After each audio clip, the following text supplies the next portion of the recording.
Tesis doctoral del Dr. Leonidas Ortega Moreira. Las fuentes de las obligaciones.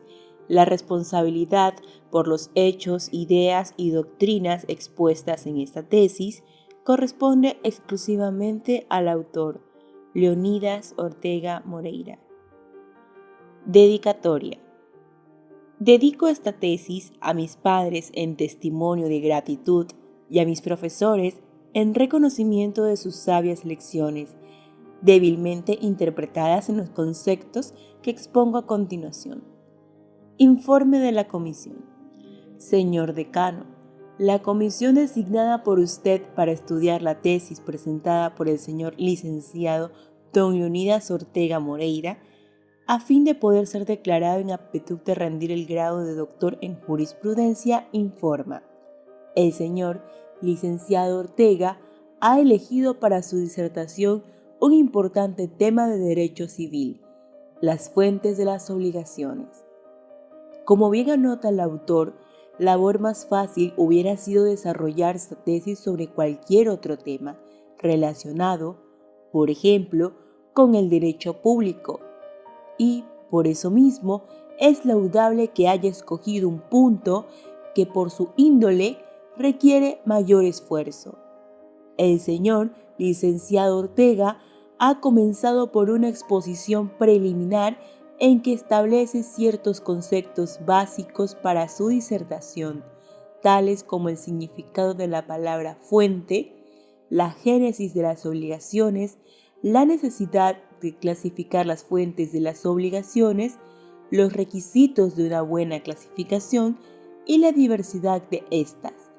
Luego, analiza las fuentes enumeradas en el derecho civil ecuatoriano y otros puntos fundamentales relacionados con la materia que va a tratar, tales como el concepto y el objeto de obligación, los sujetos de las obligaciones, la diferencia entre obligación civil y natural, entre derechos personales y reales. Después de aquella exposición previa, el señor licenciado Ortega aborda el examen de las fuentes de las obligaciones que reconoce nuestro Código Civil y, con este motivo, estudia el contrato, el delito, el cuasi delito y la ley, emitiendo atinados conceptos, haciendo oportunas observaciones al respecto. Parte interesante de este examen es la dedicada al estudio de las nuevas fuentes de las obligaciones, tales como el enriquecimiento injusto y el abuso del derecho. Por último, el autor consigna las conclusiones de su estudio. En resumen, el trabajo del señor licenciado Ortega, desarrollado en estilo correcto y con recomendable acierto, analiza una cuestión de importancia en el derecho civil, demostrando que su autor no solo ha estudiado las instituciones jurídicas existentes, sino que se preocupa de seguir cuidadosamente las nuevas corrientes jurídicas, por todo lo cual opinamos que el trabajo contenido en esta tesis merece ser aprobado, como en efecto lo aprobamos. Guayaquil, 20 de julio de 1936. Doctor Emilio Clemente Huerta. Doctor Carlos Alberto Arroyo del Río. Doctor José de Rubira Ramos. Desarrollo de la tesis. Señores miembros del jurado, esta tesis doctoral que vais a calificar tiene por objeto el estudio de las causas generadoras de los vínculos obligatorios llamadas por los tratadistas fuentes de las obligaciones.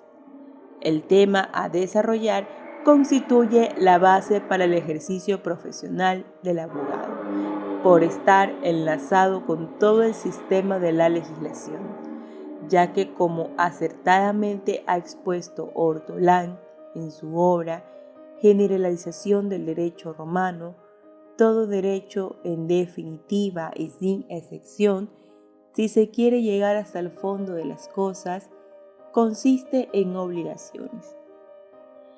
Arduo y difícil ha sido para mí desarrollar este estudio sobre materia tan compleja e importante en las pocas páginas que vais a leer, pues para tratar el tema convenientemente se necesitaría escribir muchos volúmenes.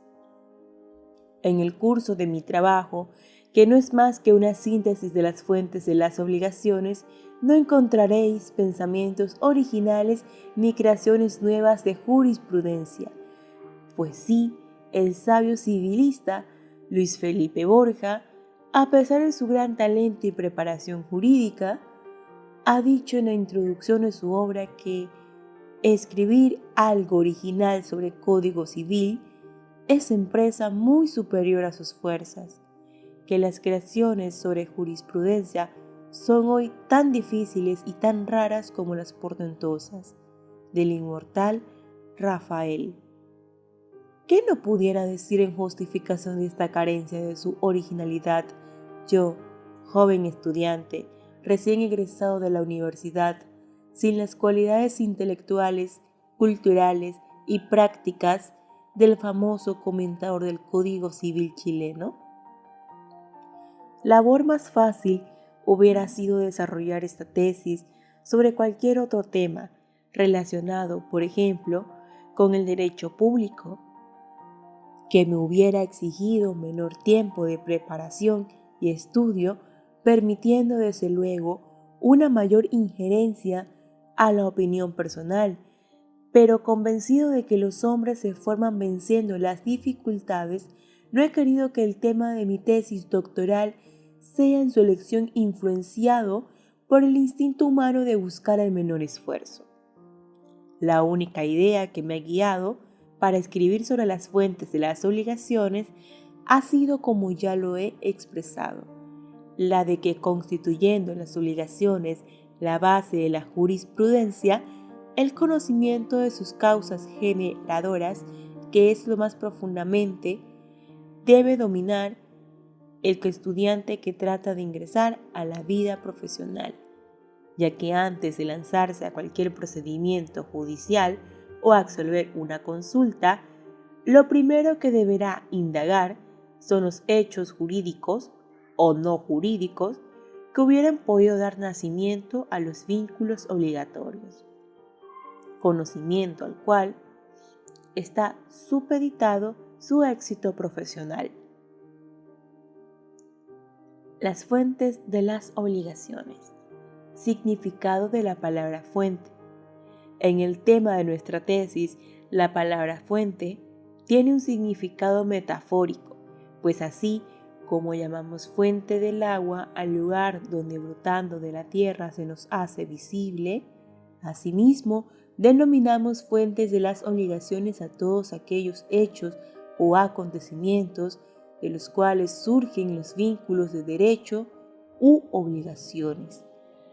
El diccionario de la Academia ha recogido este significado figurado y por ello consigna como acepción de la palabra fuente la siguiente: principio, fundamento u origen de una cosa, que será la misma que le daré en el curso de este trabajo. Génesis de las obligaciones. Como imperativo de la razón humana, existe lo que se llama la ley de la causalidad, en virtud de la cual todo fenómeno es la consecuencia de una causa determinada. Debido a esta ley es que la ciencia existe, la que tiene por objeto el descubrimiento de aquellas causas y su comprobación.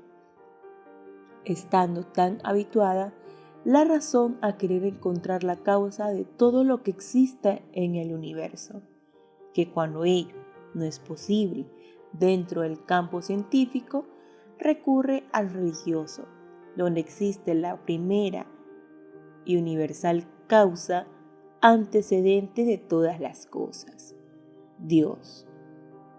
Las obligaciones, como hechos de la vida, no pueden sustraerse a esa ley universal.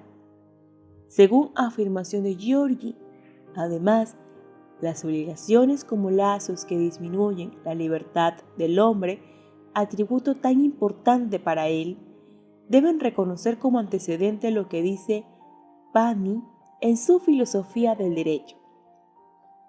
Un suceso que le dé vida, o el mandato de la ley fundado en necesidades imprescindibles de la sociedad. Necesidad de clasificar las fuentes de las obligaciones. Las necesidades de la vida individual o social se han desarrollado tanto que los hechos generadores de obligaciones son innumerables y de naturaleza heterogénea, lo cual incapacita al espíritu humano a retener en la memoria y mucho menos conocer su naturaleza. Por ello, se recurre a la clasificación de los hechos que constituyen las fuentes de los vínculos obligatorios, porque según Stuart Mill, se clasifica por tal medio percibir las características de muchos objetos, conociendo únicamente las del género a que pertenecen, en virtud de la asociación de ideas, siendo en esta forma la clasificación un sistema indispensable para facilitar el estudio y comprensión de las causas generadoras de los vínculos obligatorios. Requisito de una buena clasificación. He dicho que se recurre a la clasificación para tener mayor facilidad en el estudio y comprensión de las variadas e innumerables fuentes de las obligaciones. Por tanto, para conseguir esta finalidad, siguiendo los estudios dictados del mismo Stuart Mill, debe incluirse en cada grupo de la clasificación únicamente los hechos generadores de obligaciones, cuyas cualidades específicas sean análogas o semejantes. Clasificaciones de las fuentes de las obligaciones.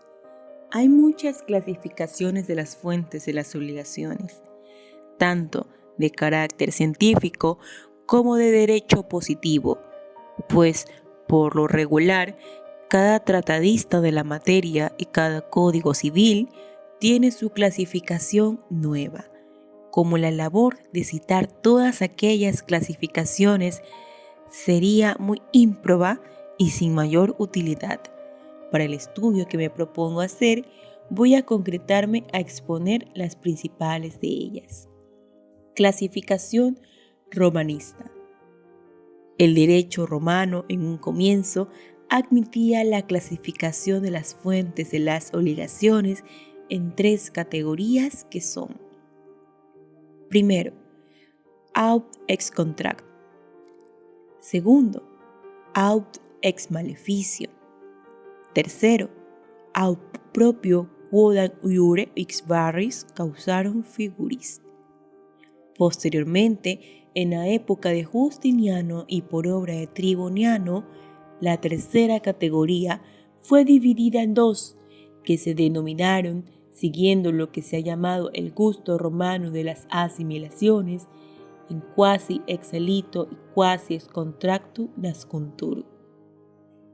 Potier aceptó la anterior clasificación romana ampliada y la consignó en su obra Tratado de las Obligaciones, de donde, pasando a la mayor parte de los códigos que se derivan del francés, tomó carta de naturaleza en el derecho moderno positivo. En el derecho romano también existieron las obligaciones nacidas de la ley, según lo expone la nota número 2 de la página 18 del tomo 3 de la obra Teoría de las obligaciones en el derecho moderno, de Giorgi, pues la ley única habla de estas obligaciones al referirse a las acciones, de tal manera que los grupos de la clasificación romana son los siguientes: contrato, delito, cuasi delito, cuasi contrato, la ley.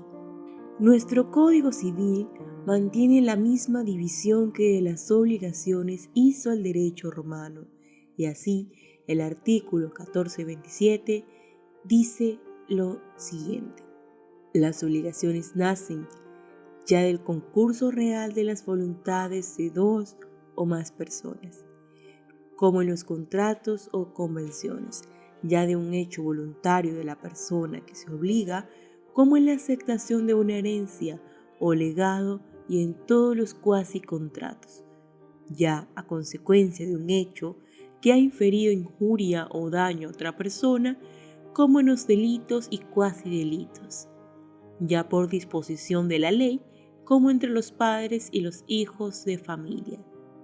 De tal manera que en este artículo se clasifican los 5 mismos grupos del derecho romano, las fuentes de las obligaciones. Sin embargo, el derecho ecuatoriano no tiene la limitación del derecho romano consistente, en que cada grupo de la clasificación tenía un número fijo y determinado de hechos generadores de obligaciones, con la circunstancia de que ni el contrato tenía la fuerza creadora y por tanto la variedad de obligaciones. A este respecto, Ortolán dice lo siguiente: así, respecto de aquellos que toman su origen del consentimiento de las partes, la palabra contrato, contractus, se halla reservada para las convenciones especialmente reconocidas como obligatorias y provistas de una acción por el antiguo derecho civil de los romanos, Generalización del Derecho, página 409. El derecho civil de los romanos no ha procedido tan ampliamente, no ha reconocido obligación, vinculum juris, sino en casos rigurosamente determinados por él, obra citada de Ortolán. Nuestro código, en el transcrito artículo 1427, no se contenta con indicar simplemente las varias fuentes de obligaciones, sino que también indica cuál es el hecho que sirve de base a cada grupo. Así, respecto de los contratos, se refiere al concurso de voluntades, en los cuasi contratos al hecho voluntario de la persona que se obliga, y en los cuasi delitos al hecho que ha inferido injuria o daño a la persona acreedora. Solo respecto de la ley, nuestro legislador no menciona su fundamento. El artículo 2266 del Código Civil ecuatoriano enuncia que las obligaciones que se contraen sin convención nacen o de la ley o del hecho voluntario de una de las partes. Las que nacen de la ley se expresan en ella. Si el hecho de que nacen es lícito, constituye un cuasi contrato. Si el hecho es ilícito y cometido con intención de dañar, constituye un delito. Si el hecho es culpable pero cometido sin intención de dañar, constituye un cuasi delito. Artículo de ley mediante el cual podemos esquematizar la siguiente clasificación. Primero, la ley. Lícito. Hecho voluntario. Ilícito. Cuasi delito. Delito. Cuasi delito. Tercero, convencional. Esta clasificación es más complicada que la del artículo 1427 y por terminar en definitiva con su misma división, no la adoptaremos como base para nuestro estudio. El tenor del artículo 567 del Código Civil ecuatoriano dice lo siguiente: derechos personales o créditos son los que solo pueden reclamarse de ciertas personas que, por un hecho suyo o la sola disposición de la ley, han contraído las obligaciones correlativas, como el que tiene el prestamista contra su deudor, por el dinero prestado, o el hijo contra el padre por alimentos. De estos derechos nacen las acciones personales, de lo cual se deduce la clasificación que copio a continuación. Primero, hecho personal. Segundo, la ley. La anterior clasificación no tiene cualidad que, según Stuart Mill, debe poseer, o sea, la de colocar en cada grupo únicamente aquellos hechos cuyas cualidades sean semejantes o análogas, de tal manera que, conociendo las características del grupo, se conozcan las de sus componentes. Es una clasificación demasiado sintética y para poderla utilizar con ventaja tendríamos que dividir y subdividir el primer grupo y forzosamente adoptaríamos, en definitiva, los mismos de que consta la clasificación del artículo 1427. En efecto, el hecho voluntario tendríamos que dividirlo en dos, el primero lícito y el segundo ilícito. Este último, a su vez, lo subdividiríamos en hecho voluntario ilícito, con intención de dañar, y hecho voluntario ilícito por culpa o negligencia. Clasificación científica. René de Mogue, en su clasificación de las fuentes de las obligaciones, después de un examen histórico de la forma como ha surgido la clasificación de los hechos generadores de los vínculos obligatorios, contenida en el artículo 1427 del Código Civil ecuatoriano, que es la misma contenida en el artículo 1370 del Código francés. Dice que el derecho romano no puede ser tomado como guía para dividir racionalmente las fuentes de las obligaciones. Se ha contentado, luego de haber reconocido el contrato y el delito como fuentes de obligaciones, con aproximar situaciones que tenían entre sí semejanza, como consecuencia de lo cual da una nueva clasificación que es la siguiente. Primero, la ley. Segundo, hecho voluntario conjunto. Tercero, hecho voluntario de la persona que se obliga.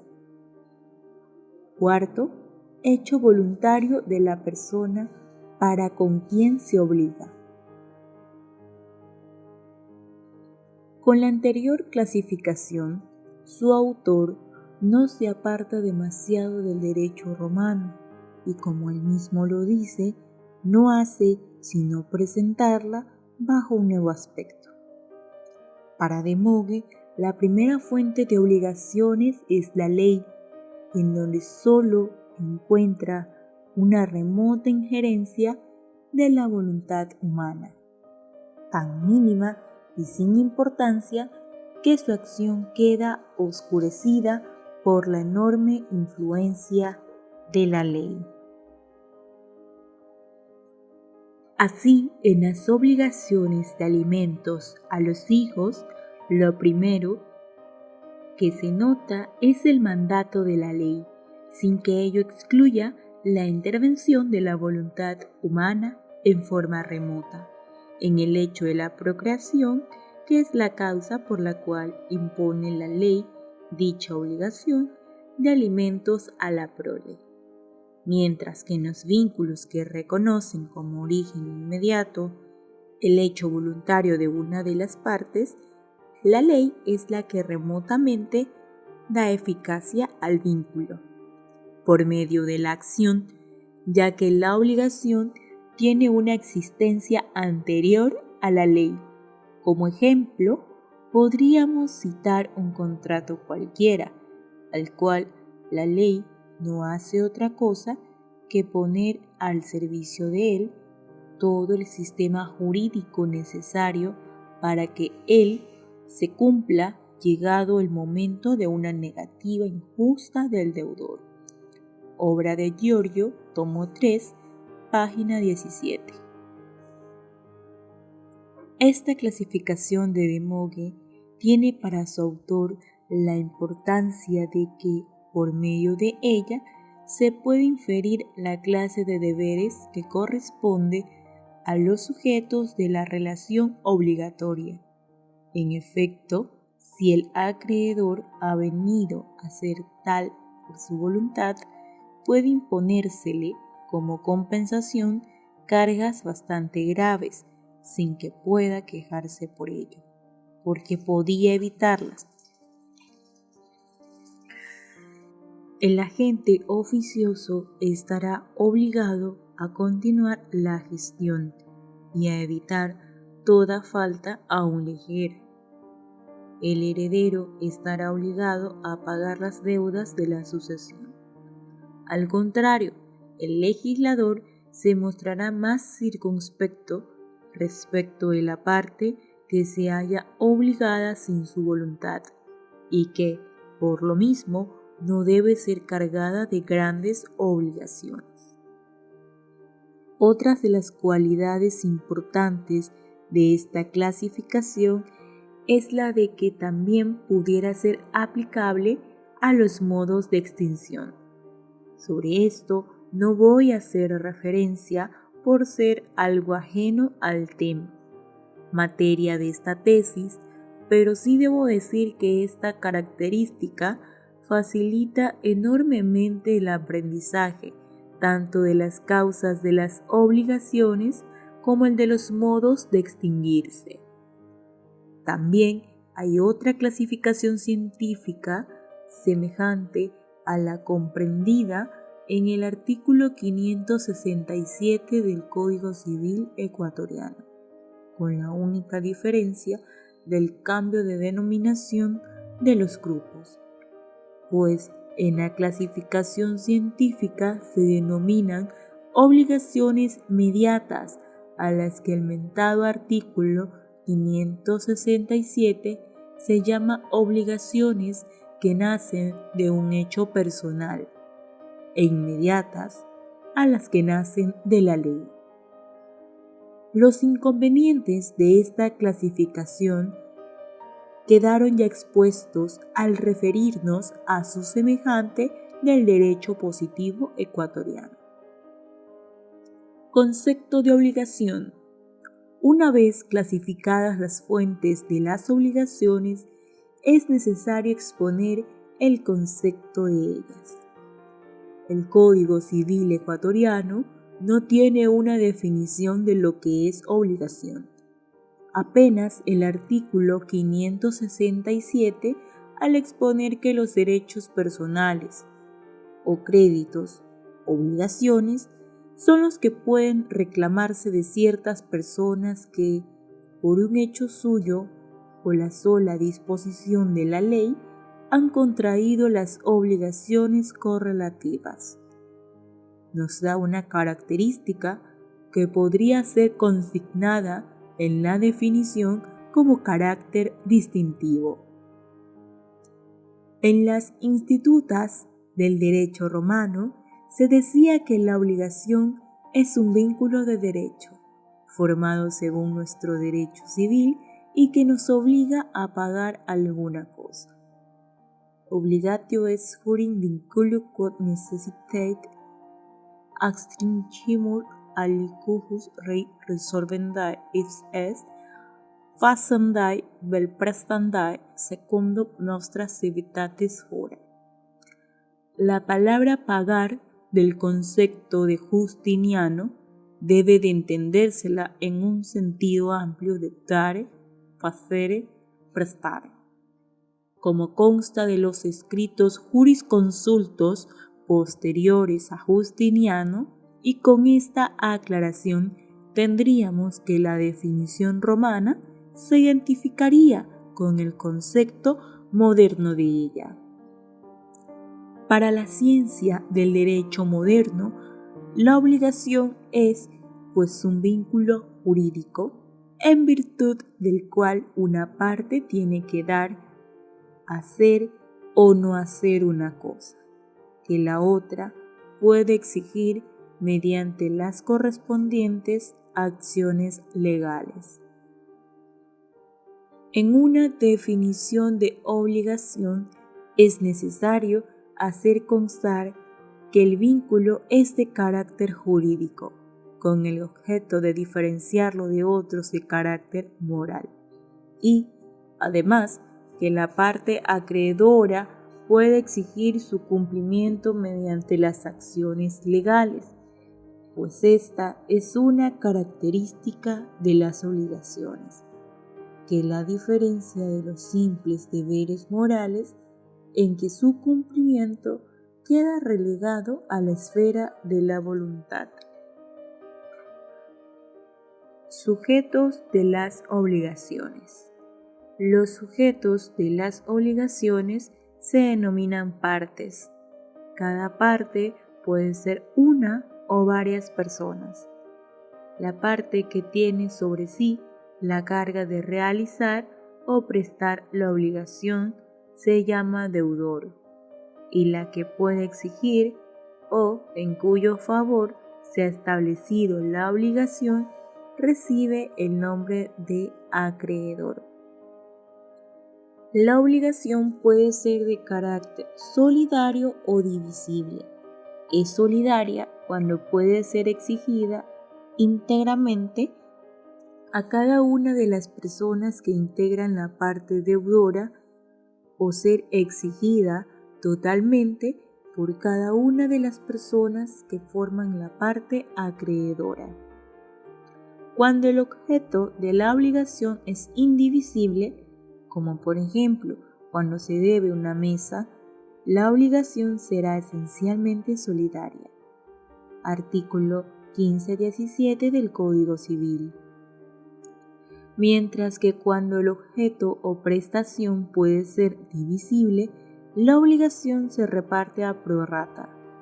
Aunque no se haya estipulado nada al respecto, pudiendo estas obligaciones convertirse en solidarias por convenio de las partes. La prestación de una obligación solidaria por uno de los deudores extingue la de todos los demás para con el acreedor, pero subsiste a favor del codeudor que hizo el pago, sin la calidad de solidaria, lo que no sucede en las obligaciones divisibles, que el pago de la cuota solo releva de la deuda al que la paga. Diferencia entre obligación civil y natural. La primera tiene toda la protección de la ley por medio de las acciones judiciales y la segunda no la tiene. Sin embargo, el derecho le reconoce eficacia cuando ha sido cumplida en atención a sus fines lícitos. Artículo 1460, inciso 3 del Código Civil. O permite su caucionamiento. Artículo 1462 evidente. Pero le niega su protección amplia en atención a ciertas circunstancias como son la falta de autorización del marido a la mujer cuando ésta se obliga o la carencia de las solemnidades que la ley exige para que puedan surtir efectos determinados actos. Artículo 1460, número 2 y 3 del Código Civil. Diferencia entre las obligaciones o derechos personales y los derechos reales. La diferencia entre el derecho personal y el derecho real estriba en que el primero es un derecho a la cosa y el segundo un derecho en la cosa. Véase Claro Solar en su obra sobre Código Civil al tratar de la tradición y Einesio en su Derecho Civil, tomo 2, página 95. Aquella es una obligación efectiva que recae sobre determinada persona, mientras que esta, si se nos permite el término, es una obligación potencial contra una persona que se individualiza y conoce únicamente cuando se ha violado el derecho real, porque antes de esa violación solo existía el deber jurídico de toda persona, a respetar el derecho en la cosa que tenía la persona perjudicada. El Código Civil ecuatoriano, en los artículos 566 y 567, sostiene el mismo concepto. Y, para prueba de ello, a continuación transcribo la parte pertinente de tales disposiciones.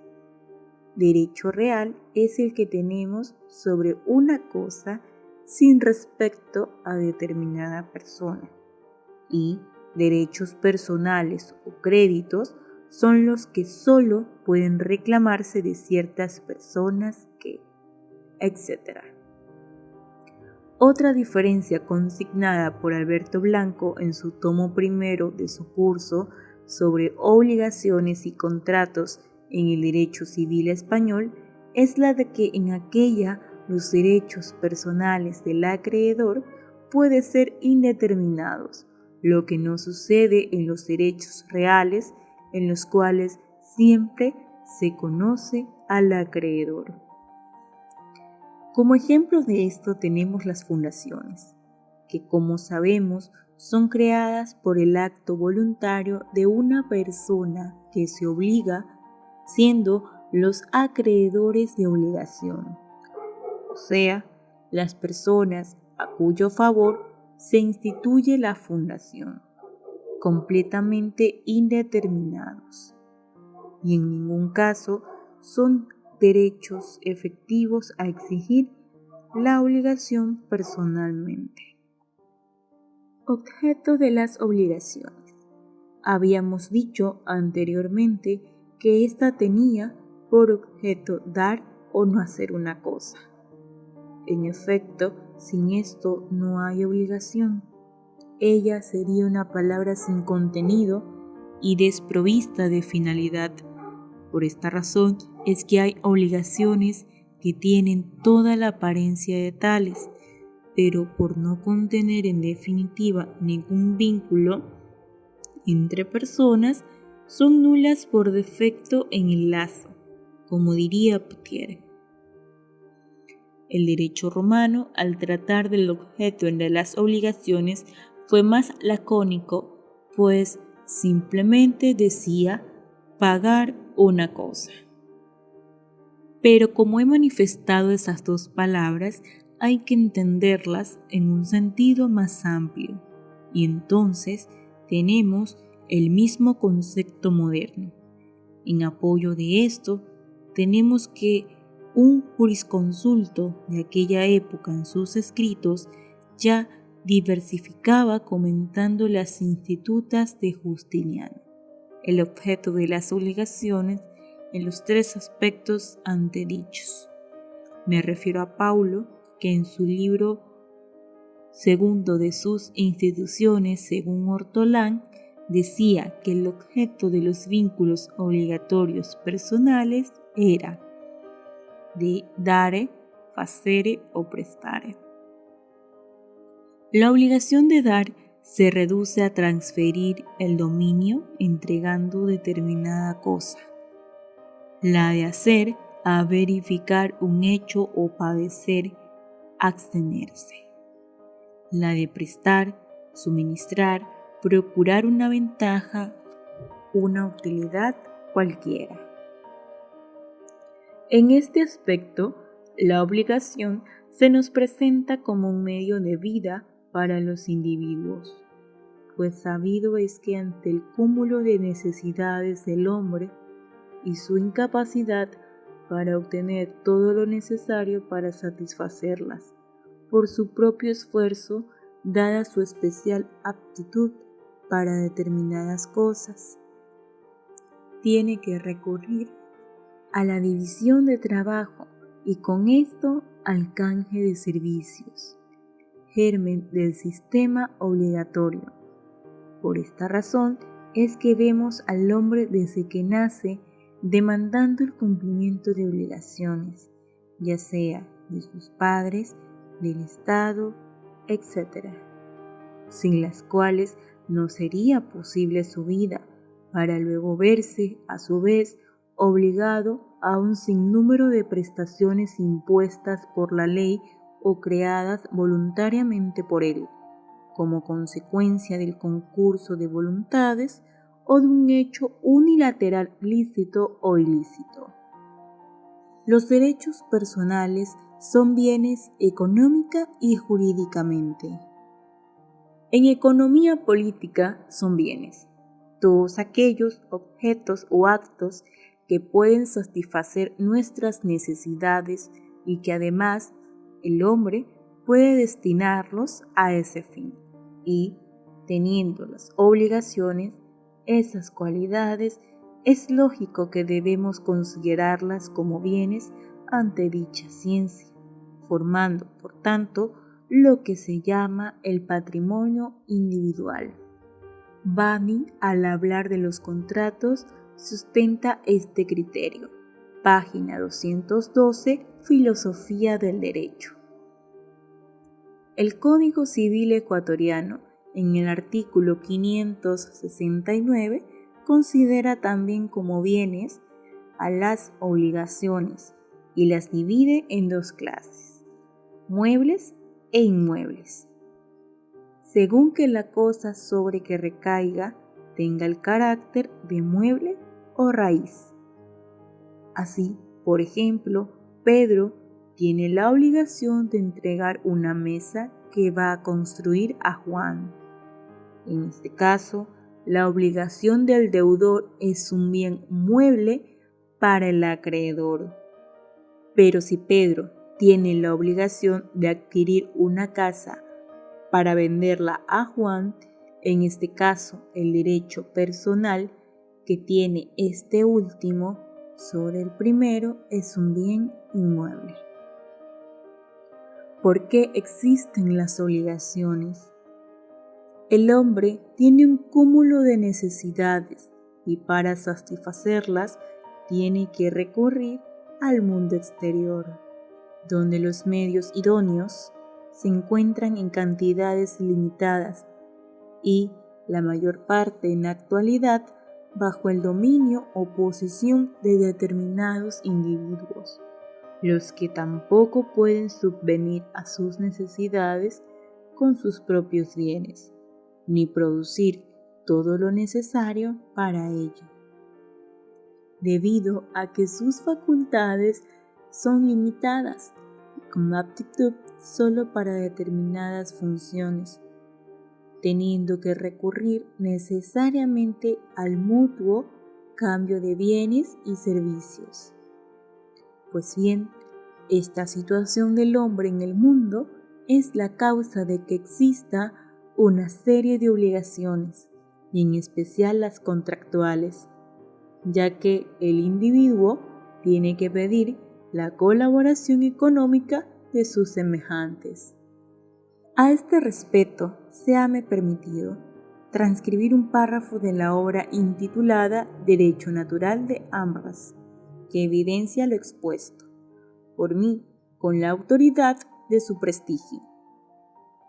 La razón general del derecho de las obligaciones se encuentra en la naturaleza finita y limitada del hombre, que en su existencia y desarrollo no depende únicamente de las cosas exteriores, sino también de prestaciones por parte de sus semejantes, porque cada uno debe buscar y encontrar apoyo y asistencia en otro, a causa de su propia insuficiencia.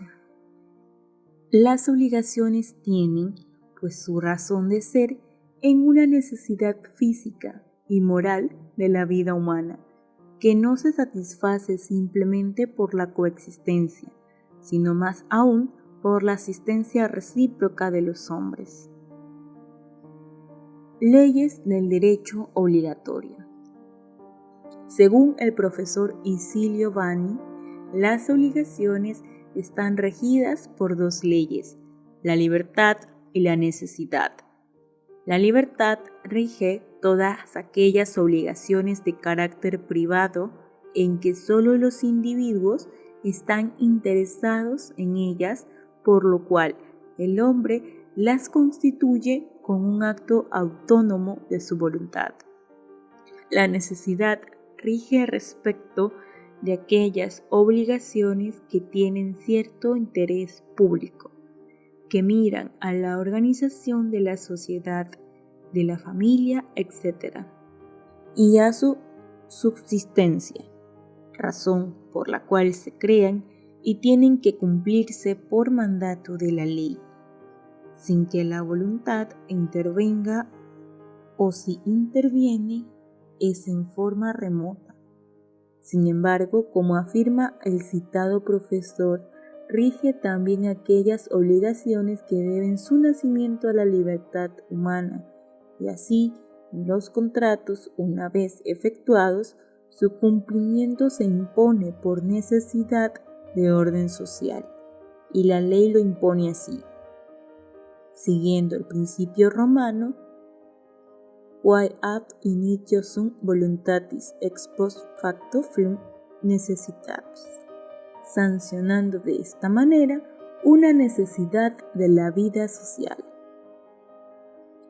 Terminada la exposición necesaria para conocer el concepto de las fuentes de las obligaciones, su clasificación y el significado mismo de la palabra obligación dentro de la ciencia del derecho, debemos ahora proceder al estudio propiamente del tema de nuestra tesis, o sea, de las causas generadoras de los vínculos jurídicos de carácter personal u obligaciones.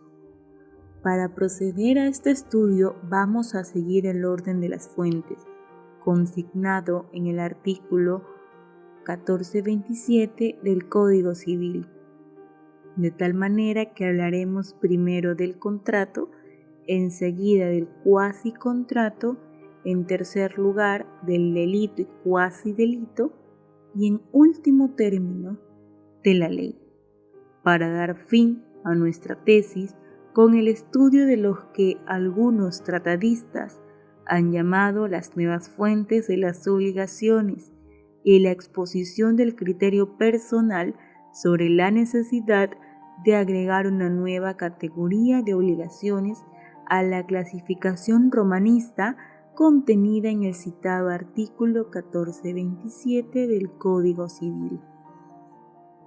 Contrato. El artículo 1428 del Código Civil ecuatoriano define el contrato diciendo: contrato o convención es un acto por el cual una parte se obliga para con otra a dar, a hacer o no hacer alguna cosa. Cada parte puede ser una o muchas personas.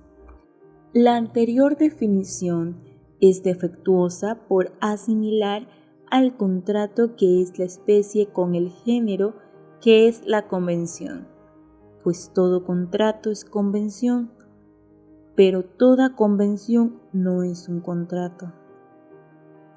La convención o pacto es todo acuerdo de voluntades, tendiente a formar obligaciones, extinguir las existentes o modificarlas, de la cual se llama contrato únicamente la convención que tiene por finalidad la creación de obligaciones.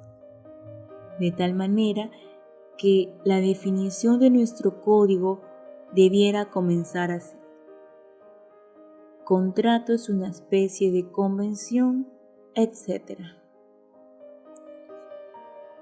Cumplimiento de los contratos. Los contratos pueden cumplirse espontáneamente, pero en caso de que el deudor se resista a cumplir su obligación, el acreedor puede demandar ante el Estado que lo constriña al cumplimiento cuando se trata de obligaciones de dar. Pero cuando la prestación que no se quiere cumplir es de hacer o no hacer algo, como es imposible forzar las acciones del hombre, si esas acciones no se realizan, dan lugar únicamente a una pena o al pago de daños y perjuicios impuestos por el Estado. Amref, Derecho Natural, página 446. Policitación. Por lo dicho, sabemos que el contrato es un concurso de voluntades, creador de obligaciones, pero para llegar a ese concurso es necesario que se haya realizado una propuesta por una parte y, de otra, la aceptación. La propuesta se denomina en la terminología jurídica policitación, la que no produce ningún efecto obligatorio para el que la hace, según el derecho civil ecuatoriano. El derecho mercantil del Ecuador sí concede fuerza obligatoria a la policitación, cuando el que la hace se ha comprometido a esperar contestación o a no disponer del objeto del contrato, sino después de desechado o transcurrido a un determinado plazo. Véase el artículo 143 del Código de Comercio. En el derecho civil moderno hay la tendencia, ya consignada en el derecho civil alemán, de considerar la simple propuesta como fuente de obligación, de tal manera que bajo este concepto la simple voluntad unilateral de la persona que se obliga es generadora de vínculos jurídicos personales. Tan pronto como la policitación es aceptada por la otra parte, surge el contrato, pero si la parte a quien se le ha hecho una propuesta contesta que aceptaría si se la modifica en tal o cual sentido, esto debe ser tomado como un acto de nueva propuesta o policitación que estaría sujeto a una aceptación o rechazo del primitivo oferente. De las partes. Como ya he expresado, las partes de una obligación pueden ser una o varias personas. No solo se pueden contraer las obligaciones contractuales personalmente, sino también por apoderado o representante legal, cuyos actos, si están dentro de la esfera del mandato, surten los mismos efectos que si se hubiesen efectuado personalmente por el mandante. Artículo 1438 del Código Ecuatoriano. Estipulación para otro. Aunque no exista mandato, cualquier persona puede contraer obligaciones a favor de un tercero, y éste solo podría exigir el cumplimiento de las obligaciones derivadas del contrato, convenio que podría ser rescindido entre los individuos que lo estipularon, mientras no interviene la aceptación expresa o tácita de la persona que en definitiva sería la acreedora en el vínculo jurídico. Artículo 1439 del Código Civil Ecuatoriano. También se puede estipular que una tercera persona de quien el contratante no es representante dará, hará o no hará alguna cosa, pero será necesaria la ratificación de esta tercera persona para que pueda ser obligada conforme a derecho. Y mientras esto no suceda, el contratante original estará obligado a la indemnización de perjuicios.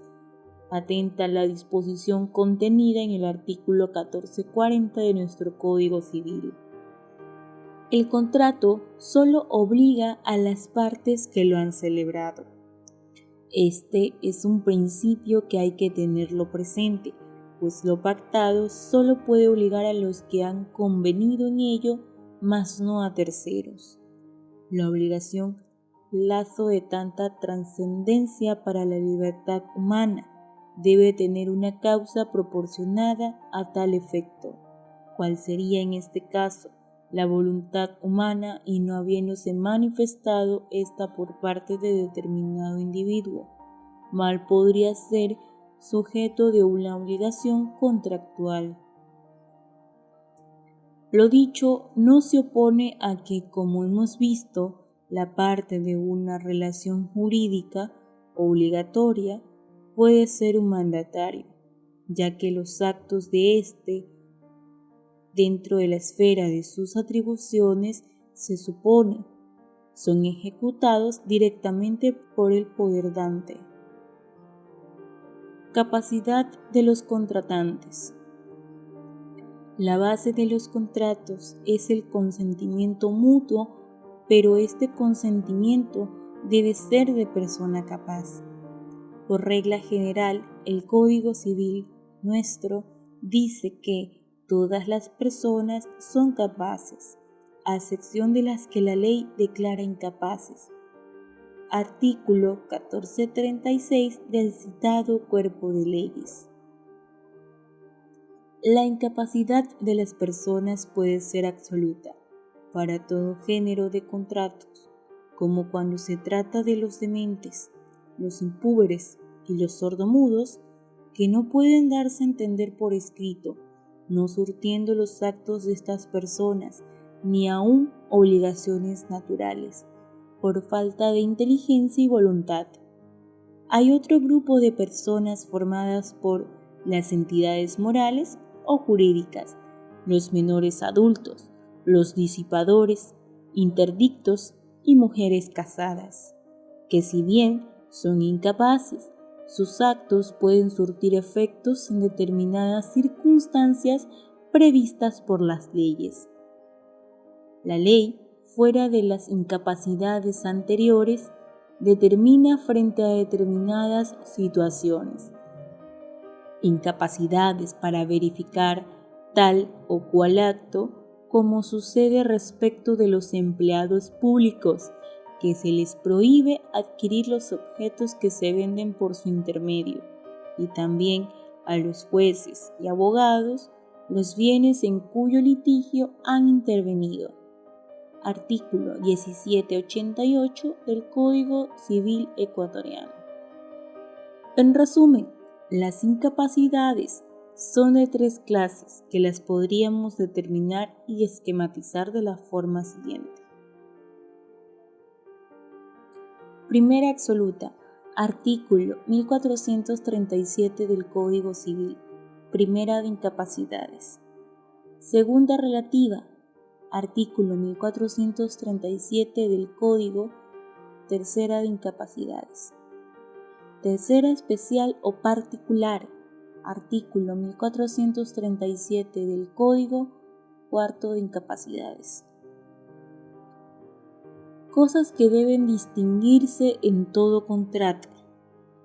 El artículo 1434 del Código Civil nuestro, siguiendo la doctrina de los jurisconsultos del siglo XVI, reconoce tres, que son esenciales, naturales y accidentales. El civilista Cujas solo ve en los contratos cosas esenciales y accidentales.